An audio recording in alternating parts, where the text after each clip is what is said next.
The message arrived during the global finals of Superstar Idol, interrupting the broadcast just as the last contestant had finished her performance.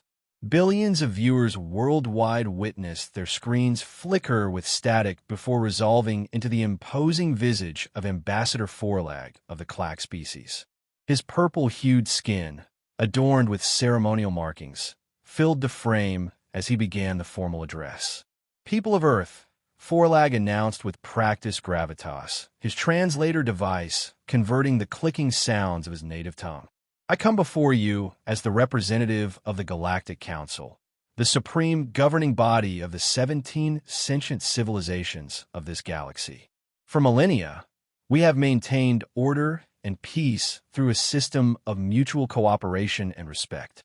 It is our duty to integrate emerging species into this grand alliance." He paused dramatically, multiple eyes blinking in sequence. "Your planet has been monitored for some time, and we have determined that you have reached the threshold for first contact. You are hereby invited to join the Galactic Council as a probationary member." Behind the scenes at the United Nations Emergency Response Center in Geneva, Ambassador Tran Van Min suppressed a yawn. At 63, he had spent 4 decades in diplomatic service, negotiating everything from nuclear disarmament treaties to climate accords. Very little surprised him anymore. "Translations coming through clearly," he muttered to his team. Anyone else notice they timed this precisely to interrupt the most-watched broadcast of the year? Dr. Evelyn Reed glanced up from her tablet, where she'd been reviewing data on her pet project, an experimental microwave technology designed to harness exotic energy signatures.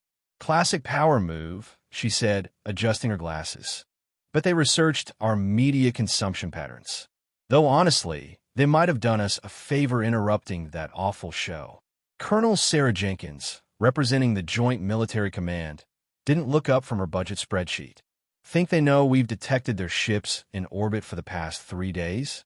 Because I've got requisition forms for satellite repositioning that need approval, and this interruption is making me miss my deadline." On screen, Ambassador Forlag continued his grand pronouncement. "Membership requires acceptance of the Council's Charter of Rights and Responsibilities. You will be expected to contribute resources proportional to your world's production capacity, abide by interstellar law, and defer to Council decisions on matters of galactic importance." His voice dropped an octave, taking on a more ominous tone. "Should you refuse this generous offer, be warned that non-compliant species face serious consequences.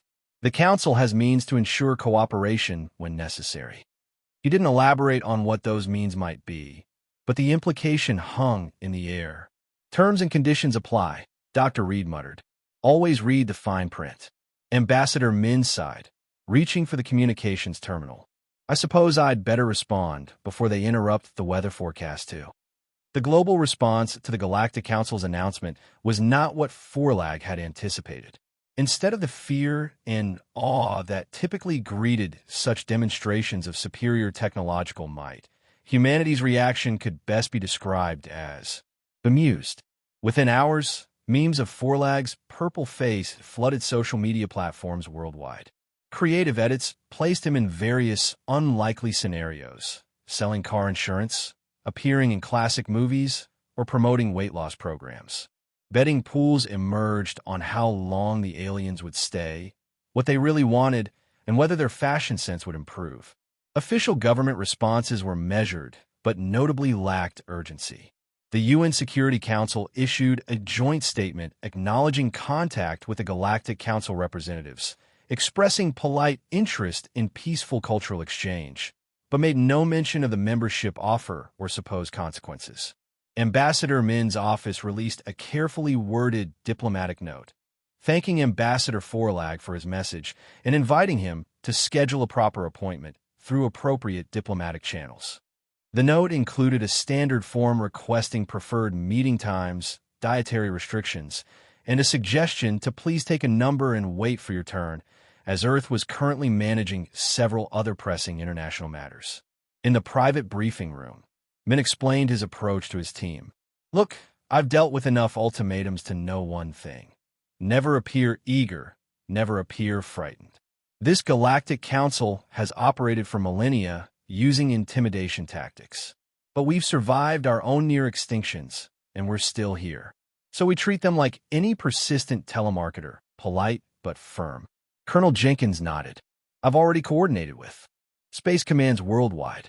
We've shifted some assets, but we're keeping a low profile. No need to appear threatening or vulnerable. I'm more interested in their technology, Dr. Reed admitted. Did you notice the energy signature from their transmission? It's unlike anything we've documented. I'd love to get a closer look at their propulsion systems. 3 days after the initial broadcast, Ambassador Forlag returned to his ship, utterly confused by the human response. He had followed the standard first contact protocol precisely, the same approach that had successfully brought 16 other species into the fold. Yet the humans seemed to view the entire affair as some sort of minor inconvenience or, worse, entertainment. Back at Galactic Council headquarters, a massive space station orbiting a neutron star at the galaxy's center, Forlag's reception was chilly. The Council elders, representatives of the founding species who had governed interstellar relations for over 20,000 years, were visibly displeased. Unacceptable, declared Elder Zorks, the eldest of the Council, their crystalline body shimmering with agitation. In all our history, no species has reacted with such indifference. They must be taught respect. Perhaps a demonstration is in order, suggested Elder Kree, whose gaseous form swirled within a containment field. Something to impress upon them, our technological superiority. Agreed, the others chorused. A display of power, then, not destructive enough to damage a potential resource, but significant enough to instill proper fear. Among the junior clerks listening to this discussion was Gleep, a nervous member of the Flubian species known for their empathic abilities and perpetual anxiety. Barely 50 years old, extremely young by council standards, Gleep had been assigned to administrative duties due to his meticulous attention to detail. As the elders discussed escalation plans, he felt a growing unease. Something about these humans seemed different from the historical accounts of other species integrations. During his off-duty cycles, Gleep began accessing Earth's surprisingly open information networks. Human internet was chaotic, contradictory, and often bewildering, but it painted a picture of a species with remarkable resilience and adaptability. They had survived multiple near-extinction events, countless wars among themselves, and showed an unusual capacity to find humor in crisis situations. The more Gleep learned, the more concerned he became about the Council's standard approach. Meanwhile, on Earth, life continued largely unchanged. News cycles moved on to other stories. The aliens became just another topic of conversation, alongside celebrity gossip and sports results. When questioned about the lack of military mobilization, Colonel Jenkins told reporters, "We're taking appropriate precautions, but we're not going to disrupt global commerce and civilian life based on vague statements." Exactly 2 weeks after the initial broadcast, the Galactic Council made their demonstration of power. A relatively small, uninhabited asteroid in Earth's solar system, approximately 3 kilometers in diameter, was precisely vaporized in a flash of energy visible from Earth as a brief new star in the night sky. Simultaneously, global internet services experienced a complete but temporary outage lasting exactly 5 minutes. A new message from Forlag followed. The Council's patience has limits. This demonstration represents a fraction of our capabilities. You have 7 Earth days to submit your formal acceptance of membership. The human reaction, once again, defied expectations. Rather than panic, the asteroid's destruction triggered intense scientific interest. Telescopes worldwide were redirected to analyze the residual particles and energy readings. Dr. Reed practically bounced with excitement as she examined the data. "This is extraordinary," she exclaimed, reviewing the spectrographic analysis. The precise molecular disintegration suggests a technology that could revolutionize our understanding of matter-energy conversion. And look at these trace elements, completely new to our periodic table. The brief internet outage, rather than causing fear, resulted in a surge of offline activities. Board game sales skyrocketed. Parks reported increased visitors. Multiple social media platforms noted that the 5-minute global digital detox had been surprisingly refreshing, with calls for regular scheduled outages as a public health measure. Fashion designers incorporated the distinctive pattern of the asteroid's disintegration into their latest collections. A popular breakfast cereal announced a Galactic Crunch limited edition with purple marshmallows shaped like Forlag's head. Ambassador Min's official response was diplomatic but firm. While we appreciate the demonstration of your technological capabilities, the Earth's nations expressed disappointment regarding the unauthorized destruction of an astronomical body within our solar system. Environmental impact assessments will need to be conducted, and we would request prior notification of any future demonstrations to allow for proper scientific observation protocols. Regarding your time frame, we respectfully request an extension as our planetary governance systems require thorough consultation processes. Attached to the message was an invoice for space debris cleanup services. Back at Council headquarters, the mood shifted from confidence to bewilderment. Elder Zorks called an emergency session. How is this possible? They demanded, crystal structure pulsating with annoyance. Our display should have created widespread panic, submission requests. At minimum, a military response we could easily counter to further demonstrate our superiority. The humans appear to be studying our technology instead of fearing it, reported a tactical analyst, reviewing Earth's global communications. Their scientists have already published preliminary papers on the composition of the asteroid remains. And their primary concern seems to be administrative, added another advisor. They've sent forms requesting we register as an extraterrestrial entity with something called the International Astronomical Union before conducting further demonstrations. The Council was facing an unprecedented situation. Their millennia-old playbook for species integration wasn't working. Some members began suggesting more drastic measures, while others urged caution about a species that responded to threats with paperwork. Elder Cree finally spoke. Perhaps it's time to send someone with more assertive methods. Recall Admiral Kthar from the Outer Rim. His reputation precedes him, and these humans need to understand the true might of the Council. Gleep, monitoring the proceedings, felt a chill. Admiral Kthar was notorious even among Council species for his brutal efficiency in dealing with problematic worlds. The Flubians had first-hand experience with his methods, as their own integration 3 centuries earlier had come at a terrible cost. Something needed to be done. After his shift, Gleep made a bold decision. Using his knowledge of Council systems, he sent an anonymous message to Earth, specifically to Dr. Reed, whose research publications following the asteroid demonstration had caught his attention. The message appeared to be standard scientific spam, but contained encoded information about the frequency modulations of Council shield technology. Dr. Reed, who received dozens of scientific journals and newsletters daily, almost deleted the message. Something about the mathematical sequence in the subject line, however, caught her attention. After running it through her analysis programs, she discovered it matched certain patterns observed during the asteroid destruction. "This can't be coincidence," she murmured, forwarding the data to her team. "Someone's trying to tell us something." Within days, her laboratory had adapted their experimental microwave technology to emit frequencies that theoretically could interact with the energy signatures used by Council technology. The practical applications weren't immediately clear, but Reed hypothesized it might create interference patterns under the right conditions. Admiral Kthar arrived at Earth with a small but imposing fleet of 7 warships. Unlike Forlag's diplomatic vessel, these were unmistakably military craft, their sleek hulls bristling with weapon ports. Kthar himself was a towering figure from a species evolved for combat, with reinforced exoskeletal plating and multiple specialized limbs for weapon operation. His approach was direct. No broadcasts, no warnings. The fleet positioned itself near Mars, where humans had established a small research and mining outpost. The plan was simple. Make an example of the remote facility, far enough from Earth to avoid a full-scale conflict, but close enough to demonstrate the consequences of defiance. As Kthar's flagship approached the Martian orbit, They encountered an unexpected obstacle, a swarm of automated mining drones, part of a commercial operation extracting rare minerals from the Martian surface. The drones, programmed to maximize efficiency, registered the alien vessels only as navigation hazards.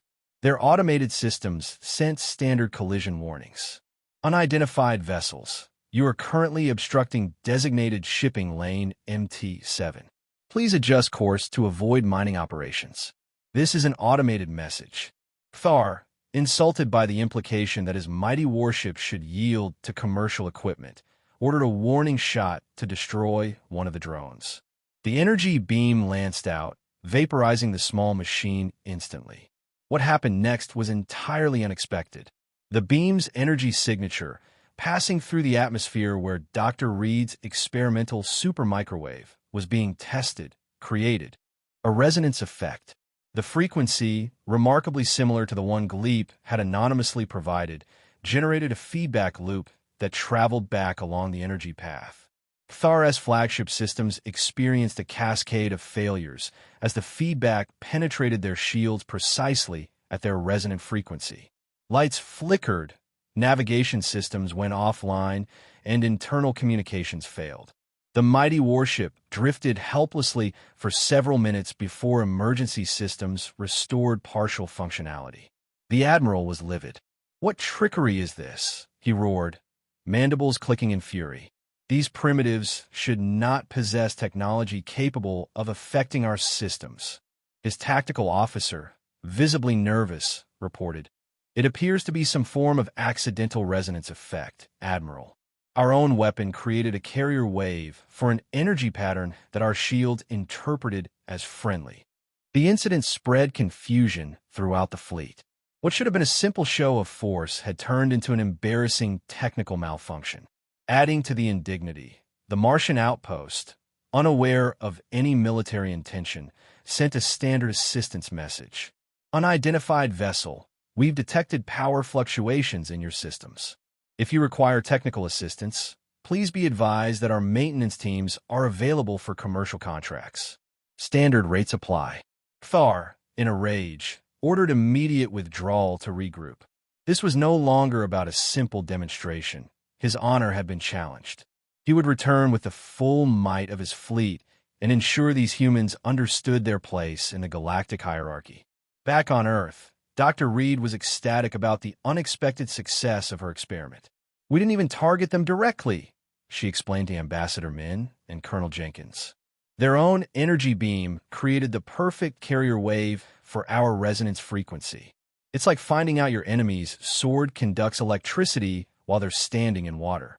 Colonel Jenkins, impressed despite her usual pragmatism, began authorizing additional funding for Reed's research.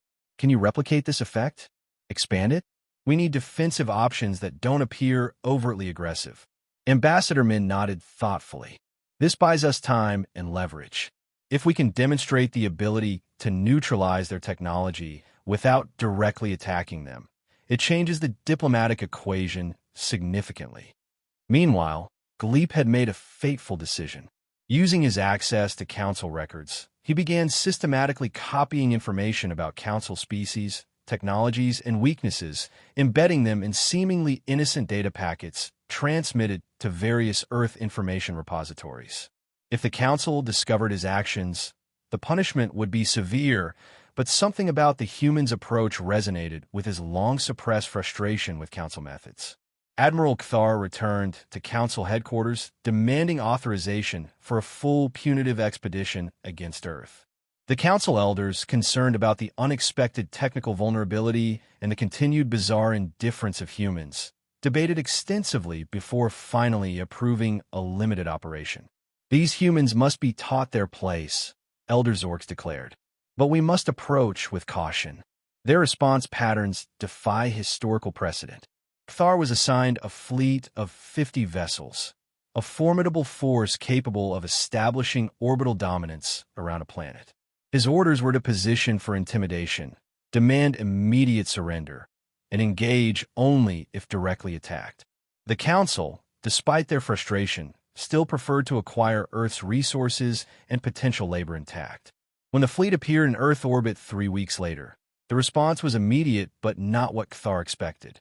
Instead of military vessels rising to challenge them, though Earth's limited space forces were indeed mobilized, the first approaching objects were civilian, commercial space debris collection vehicles, recently retrofitted with enhanced tractor beams based on studied Council technology, moved to intercept the smaller Council vessels, their automated systems classifying the alien ships as unauthorized objects in commercial cleanup zones.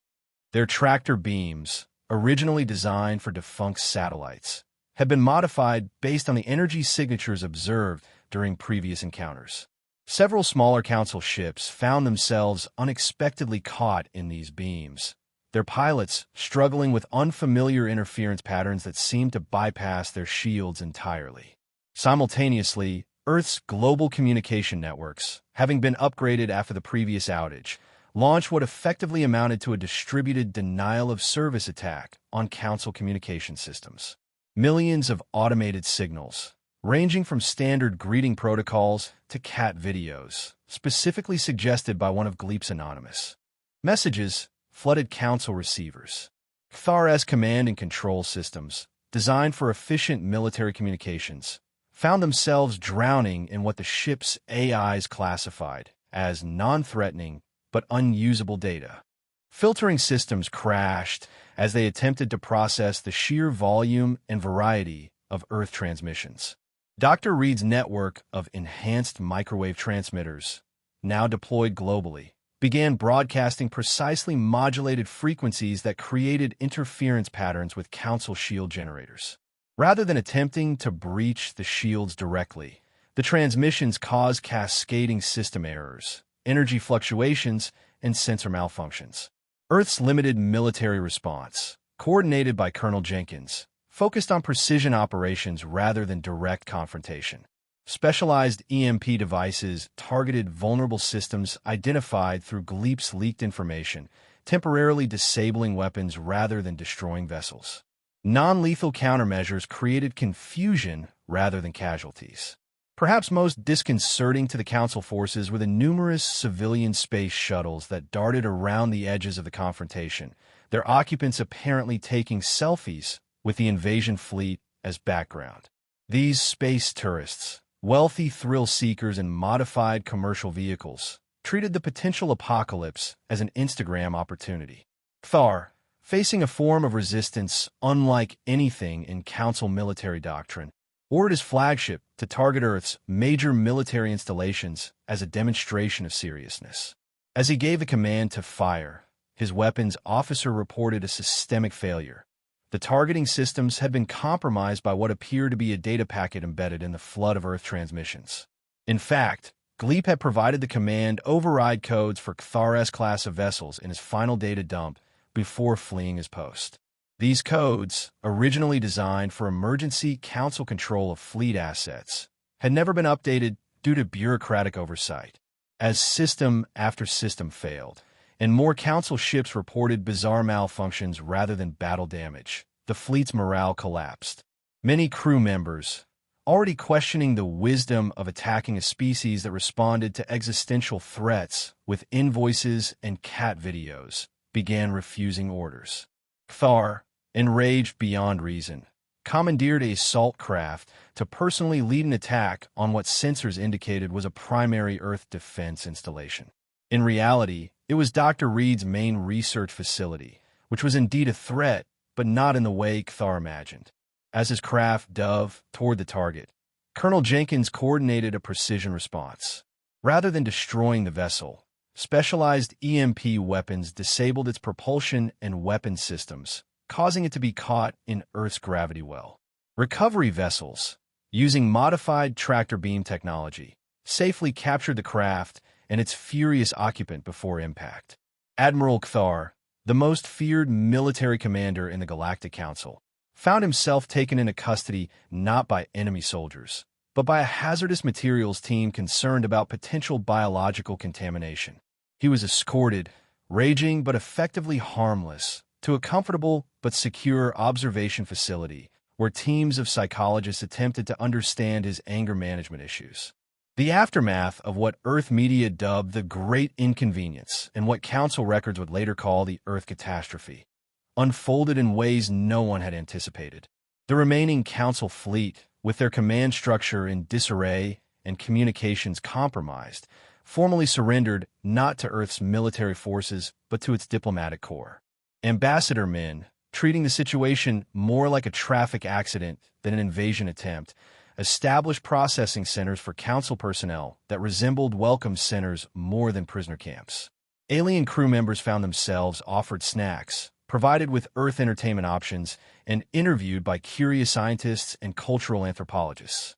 Medical teams conducted health assessments, while engineers respectfully requested permission to study their technology. Kthar, meanwhile, was subjected to what his guards called rehabilitation, but what humans would recognize as luxury hotel confinement with mandatory therapy sessions. Teams of psychologists and diplomats worked to understand his aggressive worldview, approaching him as a troubled individual rather than an enemy combatant. "He's got some serious issues with rejection and authority," noted the lead psychologist. "Probably stems from his culture's emphasis on dominance hierarchies. We're trying art therapy this week." News of Earth's efficient and bizarrely hospitable neutralization of a Council fleet spread rapidly through galactic communication channels. Species that had lived under Council dominance for millennia watched in astonishment as humans treated what should have been a terrifying invasion force like an inconvenient bureaucratic error. The Council itself faced an unprecedented crisis. Their authority, built on millennia of perceived invincibility, crumbled as reports revealed not only their military failure, but the embarrassing ease with which humans had identified and exploited systemic weaknesses in Council technology and protocols. Elder Zorks called an emergency full assembly, something not done in over 500 years. "How could this happen?" they demanded, their crystalline form showing stress fractures. "How could a primitive, single-planet species not only resist, but humiliate our finest fleet?" The truth, slowly emerging through intelligence reports and gleeps, continuing anonymous leaks, was devastating to Council authority. Humans hadn't developed advanced countermeasures over decades or achieved technological superiority. They had simply approached the threat differently than any previous species, with minimal fear, maximal adaptability, and a willingness to repurpose rather than rebuild. Council member species, long suppressed under the founding species authority, began questioning other Council policies. If humans could resist so effectively, perhaps the Council's power had always been more dependent on fear than actual capability. Gleep, now officially labeled a traitor, but increasingly viewed as a hero by younger Council species members, found asylum in an unexpected place. Dr. Reed, identifying the source of the helpful technical data, arranged for his secret extraction from a Council outpost. On Earth, the nervous Flubian found himself celebrated rather than punished, his insights into Council operations considered invaluable. They never actually implemented most of their threatened punishments, Gleep explained during a debriefing session. The Council relied on immediate compliance from fear. They haven't faced real resistance in so long that most of their contingency protocols exist only in archives. Ambassador Min, leveraging the situation masterfully, proposed terms to the Council that would have been unthinkable months earlier. Earth would consider limited trade and cultural exchange, but would maintain full sovereignty. Rather than paying tribute to the Council, Earth would establish mutual commercial relationships with interested species. "We're particularly interested in more efficient FTL drive technology," Min explained during negotiations. "In exchange, we can offer cultural products, unique Earth resources, and consulting on system optimization." The latter was a diplomatic way of saying that humans had identified numerous inefficiencies in Council operations that could be improved. Most surprisingly to the Council representatives, Earth expressed minimal interest in galactic politics. When offered a seat on a reform council, Ambassador Min politely declined, instead proposing an automated system for handling routine interactions. "We've developed an AI interface that can process standard diplomatic exchanges with the Council according to established protocols. This should streamline our relationship while allowing both parties to focus on substantive matters. In essence, Earth had relegated the once mighty Galactic Council to the status of an occasionally annoying utility company, worth maintaining relations with but not worth significant attention. Dr. Reed, meanwhile, patented her super microwave technology, officially named Cross-Dimensional Resonance Manipulation System, and became one of the wealthiest individuals on Earth. The technology, adapted from Council principles but significantly improved by human innovation, revolutionized everything from cooking to communications to energy production. The galactic balance of power shifted dramatically in the following years. The Council, forced to reform or face irrelevance, transitioned from an authoritarian body to something more resembling a trade federation. Species that had been subjugated for millennia established direct relationships with Earth, fascinated by the civilization that had shrugged off Council threats. Humans, for their part, remained largely unchanged by their sudden galactic significance. They adopted some alien technologies, established limited off-world colonies, and incorporated new materials into consumer products. But daily life on Earth continued its normal patterns, with alien influences becoming just another cultural element alongside everything else. Gleep found unexpected fulfillment as Earth's first interspecies social media coordinator, helping to translate human memes and cultural references for alien audiences. His anxiety, once considered a liability in Council service, proved perfectly suited to understanding the complex nuances of human communication patterns. Thar, after 2 years of therapy and cultural integration programs, emerged as a changed individual. While never fully embracing human philosophies, he developed a grudging respect for their adaptive capabilities. Upon his eventual release, he chose to remain on Earth as a military consultant, finding human unpredictability endlessly fascinating after centuries of Council predictability. Perhaps the most telling sign of Earth's unique place in the galaxy came 5 years after first contact, when the first human reality television show filmed on a formerly Council-controlled world became the highest-rated entertainment program in 3 sectors. Earthlings Abroad followed a group of human tourists as they explored alien worlds, consistently baffling locals with their combination of technological clumsiness and unfazed adaptability. The show's popularity prompted a Council cultural analyst to file a report that concluded, "The species that defied integration has now achieved something more profound: cultural infiltration without conquest. They threatened us with their indifference, and now the galaxy watches them with rapt attention." On Earth, this report was briefly trending news, discussed over coffee or during commutes, then largely forgotten as people turned their attention back to their daily lives. The Galactic Council had threatened, humanity had shrugged, and the galaxy had tilted on its axis.